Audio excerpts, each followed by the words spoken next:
Šiandien turime neeilinę galimybę pro rakto skylutę pažvelgti į animacinio filmo apie Kakę Makę kūrybinę virtuvę, o jei tiksliau, apie tai išleista visa enciklopedija, suteiksianti daug vertingos informacijos apie animacijos meną. Studijoje apie tai kalbame su Meinart animacijos studijos vadovu Meinardu Valkevičiumi, Kakės Makės animacijos knygos iliustratorė Gabija Visockaitė ir leidėja Kristina Janulytė, dirbusią prie šios knygos. Sveiki. Sveiki. Labą dieną. Labai ilgas jūsų pristatymas, nes jūsų daug. Pradėkim nuo gal pradžių. Tai, Kristina, apie ką šitą knygą, kokiam amžiui jinai skirta, tokia gal susipažinkim tiesiog pradžiai. Taip, tai jeigu taip visiškai nuo pradžių pradėti, tai pereitais metais pavasarį pasirodė kino teatruose Kakės Makės filmas animacinis ir mūsų visa gausi komanda pagalvojo, kad būtų tikrai labai smagu išleisti apie jį filmą, knygą, nes būtent vaikai ateina ir vis klausia, o kaip yra padarytas šitas, o ar tikrai taip Kakė Makė kalba, aš įsivaizdavau, kad kitaip. O tėvai nežino, ką atsakyti. Tėvai nežino, tai yra patys sudėtingiausi klausimai. Ir mes nusprendėme vis dėlto praverti tuos užkulisius ir atsakyti jiems, pateikti atsakymus, o kad ta informacija nebūtų tokia sausa, tai aišku, tas praktinis pavyzdys labai yra patrauklus vaikams, matyti realų pavyzdį, realias iliustracijas iš filmo, kurį matei, tai tik sužadina jų smalsumą. Pati knyga, mes rašom ant jos, jog ji yra skirta 4-7 metų vaikam. Tačiau tikrai niekas nedraudžia jos imti ir vyresniems, ir tiem patiems tėvams, nes informacija yra ne tik tokia, sakykime, enciklopedinė, bet ir labai daug įdomybių, kurias būtų įdomu sužinoti visiems. Tai ir pats Meinardas tampa knygos personažu ir pateikia tokių užkulisinių detalių, kur bus įdomu ir mažiems, ir dideliems. Tai iš esmės visai šeimai. Meinardai, buvo knygos pristatyme paminėta, kad išgirsime ir perskaitysime įdomių istorijų iš kūrybinės grupės. Ir aš, naudodamasi progą, noriu paprašyti bent vieną tą įdomią istoriją, kokią nors papasakoti dabar. Ir žinote, kaip tyčia pamiršti viską, kas buvo knygoje, kai atsakinėjai klausimus. Jūs kūrėt tą animaciją, ar ne? Taip. Ar vis dėlto čia kažkas... Filmas kurtas mūsų ir iš tikrųjų aš asmeniškai šitą knygą džiaugiuosi vien dėl to, kaip sakė kolegė, kad jinai skirta vaikams, bet iš tikrųjų jinai skirta ir suaugusiems, nes vaikai gal ir nežino, kaip kuriamas animacinis filmas, bet ar suaugę žino, kaip kuriamas animacinis filmas. Tai šita knyga yra pirma turbūt tokia knyga, kuri labai nuoširdžiai vaikų kalba papasakoja apie animacinio filmo kūrimo etapą. O kaip tas pats animacinis filmas kūrėsi? Kokie buvo procesai? Mesgi nežinom, mes, žiūrovai, aš, nežinom, kaip tas animacijos kūrimas atrodo. Tai trumpai kažkaip supažindinkit mus. Tai viskas prasideda nuo scenarijaus, tada pereina piešiamos kadruotės, tokie kaip komiksai supiešiami, tada piešiami iliustracijos, tada, kaip tik knygoje yra labai vaizdžiai parodyta, kaip garsinami užkulisiai buvo, nes šita knyga yra interaktyvi, nes nuskanavus kodą gali pamatyti, kaip tie garsintojai garsina visus tuos. Tai yra net tokie pafilmuoti. Tada viskas yra sugarsinima, supiešiama, personažai suanimuojami, fonai suanimuojami, padaromas muzikinis garso takelis ir viskas suklijuojama. Čia labai paprastai šneku, nes knyga 96 puslapių ir jinai detaliai visus žingsnius perina, bet iš esmės yra tokie pagrindiniai žingsniai. Aš neabejoju, yra tas posakis nespoilink, tai neišpliurpk anksčiau laiko, bet aš abejoju, kad kadangi knygoje yra tiek informacijos, tai jūs tikrai nespėsit išpliurpti. Gabija, kaip atrodo tokios knygos iliustravimas? Ar tai yra ilgas sudėtingas procesas?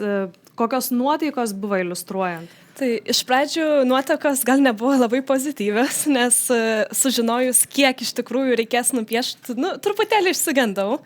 Iš pradžių taikėmės truputėlį kitą leidimo datą, tai deadline'as, sakyčiau, nebuvo labai ilgas, bet palengvina visą tai, kad buvo jau parašyta nemažai knygos scenarijaus, nežinau kaip pavadinu. Ir pagal tai jau buvo nustatyta, kokios iliustracijos, kur ko reikės, tai pačiai per daug nereikėjo dėl to galvoti. Ir paėmėm, visas tas stilius yra paimtas iš filmo, tai visas veikėjų stilistikos, kaip yra piešiamos akis, kokias kūno proporcijos, spalvos jau buvo nustatyta prieš tai labai padėjo visas pagrindas jau buvo iš esmės, tai kurį be to nupiešė Beatričė Kairytė. Tai labai, kai pradžia buvo solidi, tai po to labai lengvai ir toliau piešėsi iš esmės.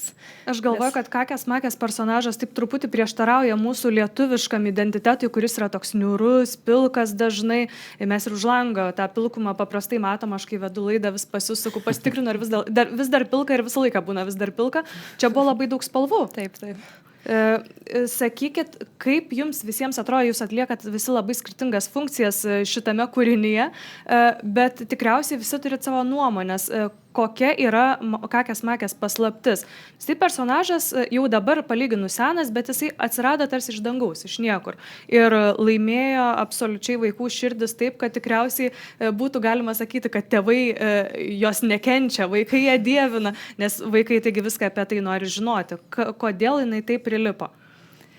Ta paslaptis turbūt ir liks paslaptim, kiekvienas turim gal savo atsakymą. Aš sakyčiau, jog vis dėlto labai Kakės Makės iš leidinių pusės žiūrint, nes būtent leidykloje tenka dirbti, tai paslaptis yra tų leidinių ta tokia labai gera kombinacija informatyvumo, to pažinimo ir to linksmumo. Kaip ir buvo jau pastebėta, knygos yra labai ryškios, jos stengiamės su visa komanda pateikti informaciją, kuo galima linksmiau su pavyzdžiais, kad vaikai įsitrauktų, kad ta informacija nebūtų tokia, o ne, dar viena knyga ir man liepia ją skaityti ir čia aš pusę žodžių nesuprantu. Tai iš tikrųjų stengiamės daryti, kad tai būtų linksmas personažas ir vaikiškas. Turbūt tas vaikiškumas irgi patraukia vaikus, nes dažnai knygose jo trūksta. Kaip jums atrodo, jūs vis tiek iš labai skirtingų kampų susidūrėte? Tai iš mano perspektyvos, kai dariau filmą, tai svarbiausias akcentas buvo, kaip tas vaikas elgtųsi būtent toje situacijoje. Tai kiekviena Kakės Makės nuveikta situacija yra būtent iš vaiko perspektyvos ir dėl to vaikai galbūt ir susitapatina, nes jie būtent taip ir elgtųsi. O vaikai elgėsi neprognozuojamai ir tu nežinai, ką čia ir dabar padarys. Tai kuo keiščiau, kuo neorganiškiau, tuo yra geriau. Ar ir jūs pritartumėte, ar dar turit savo kažkokių tai minčių? Pilnai pritariu. Labai dar daug lemia ir objektai, su kuo ji interaktino, kad viskas turi ir aplinkui būti labai smagu, šmaikštu, visokių tokių mažų bairiukų pridėdavom, kas tikiuosi vaikam tikrai irgi padėjo. Ir spalvų. Patiko.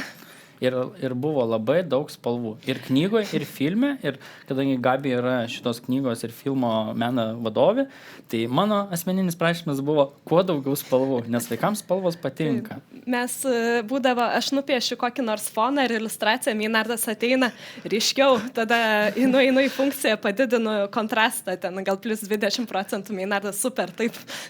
Tai žodžiu, jokių pilkų, jokių kūno spalvos atspalvių ir viskas vaikiška, ryšku ir spalvota, kaip ir turėtų būti. Taip, bet spalvos derančios vienas su kitas, bet maksimaliai ryšku, kaip gali būti. Tai knygą jau galima įsigyti ir tikriausiai prie jos jau būriuojasi eilės, visi norim sužinoti, kas ten parašyta. Labai viliuosi, kad tai bus ir knygų mugėje irgi galiu tiesiog pareklamuoti, kad irgi galima ją bus įsigyti Almos literos stende.